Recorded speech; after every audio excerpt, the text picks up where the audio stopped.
De quoi j'ai l'air ? Nikos Aliagas. Ryan Gosling, vous avez décroché un Golden Globe pour votre interprétation. Vous êtes monté sur scène, vous avez été émouvant parce que vous avez parlé de votre famille aussi, vous avez parlé de vos enfants, de votre épouse. Est-ce que ça sent bon pour les Oscars ou c'est quelque chose à laquelle vous ne pensez pas ?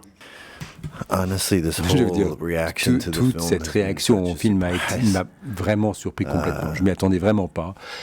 Et alors je dis pas que je n'ai pas le film ou que je n'y croyais pas. Bien sûr, j'étais complètement engagé, j'y croyais à fond, au contraire. Mais enfin, j'étais quand même un peu dépassé par les événements et je ne pensais pas qu'on obtiendrait le succès qu'on a obtenu. Je me suis dit peut-être que ce film ne va plaire qu'à une poignée de gens qui ne plairait peut-être qu'à nous-mêmes à la limite.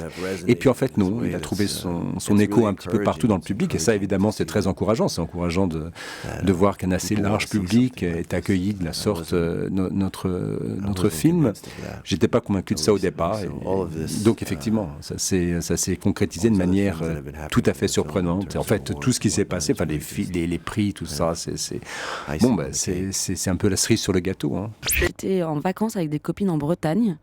Et on était au bar et il y avait des clips qui passaient à la télévision du bar. Et il y avait Light My Fire avec Jim Morrison dans son déhanché absolument sublime. Et là, ça vous parle ? Et là, ça me parle... Vraiment ? Ah ouais, à tous les niveaux.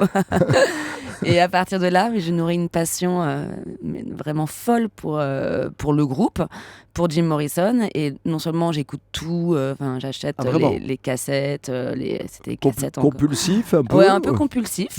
Vous découpez la photo dans le magazine En tout cas, sans la découper, je collectionne, je lis les écrits de Jim Morrison, je lis ses bios, enfin vraiment. Alors qu'est-ce qu'on en garde avec le temps et la distance maintenant ? C'est intéressant. Maintenant que vous êtes adulte. D'abord, la musique est toujours aussi géniale. Je trouve que c'est indémodable.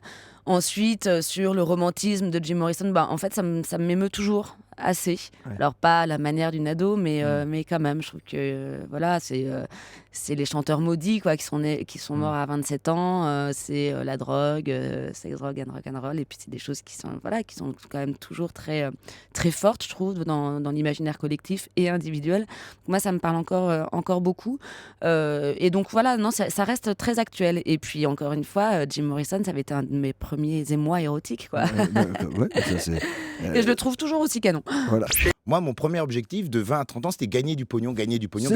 C'est l'archétype de la société aussi. Tu vas gagner de l'argent, tu vas être libre. Donc, c'est ce que vend la société. Je ne pensais qu'à ça. Et je rencontre des jeunes, ils disent « Ouais, tu dois te faire de la maille et tout ça. » Et en fait, le jour où j'ai commencé à gagner mieux ma vie, c'est le jour où j'ai dit « Je me fous de l'argent. Oui, c'est ça. Je vais trouver ma passion. » Et ma passion, c'était d'être comédien. Ça veut dire que je suis allé m'inscrire au cours Florent. J'ai eu la chance de réussir le concours de la classe libre. Et quand vous avez ce concours, vous ne payez plus les cours. Rare, voilà. J'ai joué dans des pièces de théâtre gratos. Je vivais ma passion. Ça veut dire que je me levais tous les matins à l'aube et je finissais à point d'heure. Mais j'étais tellement heureux de faire ce que je faisais. Et puis un jour, voilà, en avançant tranquillement. Donc s'il y a une chose à résumer ou à dire, les gars, les filles, essayez de la trouver, cette putain de passion. De quoi j'ai l'air ? De quoi j'ai l'air sur Europe 1.